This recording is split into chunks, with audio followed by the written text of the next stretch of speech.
slit. Audra rushed deeper in, Lily cradled in her arm. The baby was just a month old. Where was Rafe when Ethan needed him? "Don't bring the baby in here, it's cold." And dangerous, but he didn't say that out loud. Audra vanished around a curve. Ethan's torch cast flickering shadows that grabbed at him. "Maggie!" Audra's voice echoed from up ahead. Ethan hurried to catch up. "Audra, wait!" Ethan got to the split in the tunnel. One trail descended a long, long way, and he saw Audra moving down it. No lantern. Was the woman crazy? The other way led to a larger cave. A hole in the ceiling let sunlight in. "Let's check ahead first." Audra paused at the downward trail and looked back. She wouldn't have come in here. Not this far. "She moves fast." Ethan's breathing sped up. He imagined Maggie going down that slope. She'd fall. She might slide a long way. If she wasn't too badly hurt, she'd get up and be so lost in the dark. Seth had to bring her. Something flashed across Audra's expression. Pure mama grizzly bear. "Go look around outside." He wanted her out of here for her own good, but also so she wouldn't see him if he shamed himself with his fear. "I'll hunt in here. Lily shouldn't be in this cold place." Audra gave him a look of utter contempt. "I'm not going to stop looking for Maggie." She wrapped the blankets tighter around Lily. "Let's look ahead before we go down." Heaving a sigh of relief at not being left, even as he wished she'd get out, Ethan forced himself to lead the way to the place they'd found Seth's bedroll. "If she's alone, she can't have gone far. If she's with Seth, she's all right." "I hope so, considering Seth is half loco."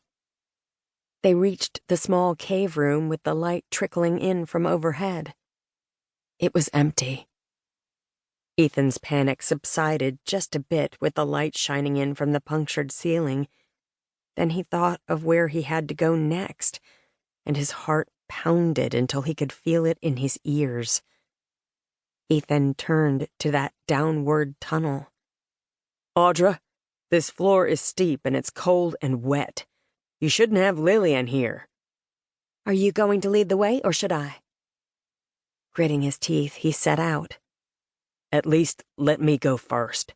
Then if you fall, I can stop you from sliding." He caught her and pushed past. "Maggie!" Audra's voice bounced and echoed and boomed. All those repeating voices felt like evil spirits to Ethan. How he hated this cavern. Hated, hated, hated. "Maggie? Honey, are you here?" Audra's words echoed back to him like drum beats. Restless, like natives on the warpath. This place was restless. Alive. Waiting. He stepped down the slope, each step slower. He hadn't been this deep in 10 years, but he cared about that little girl, so he took another step, one at a time. "Maggie? Seth?" He knew what lay ahead from listening to Rafe and Julia and Seth. A place that dripped overhead. Rafe said the tunnel passed under the stream that ran near Audra and Julia's old shack. They weren't near it yet, but Ethan felt that stream break through the roof, drowning him, washing him into a deep grave. A ride that went all the way to the devil. Each step, each breath was forced. But he did it. He moved. Then he couldn't. His feet stopped. Audra caught up and poked him in the shoulders. "Hurry up!" I... He could not take another step. He would have to admit he'd let a child die because he was so useless. A coward.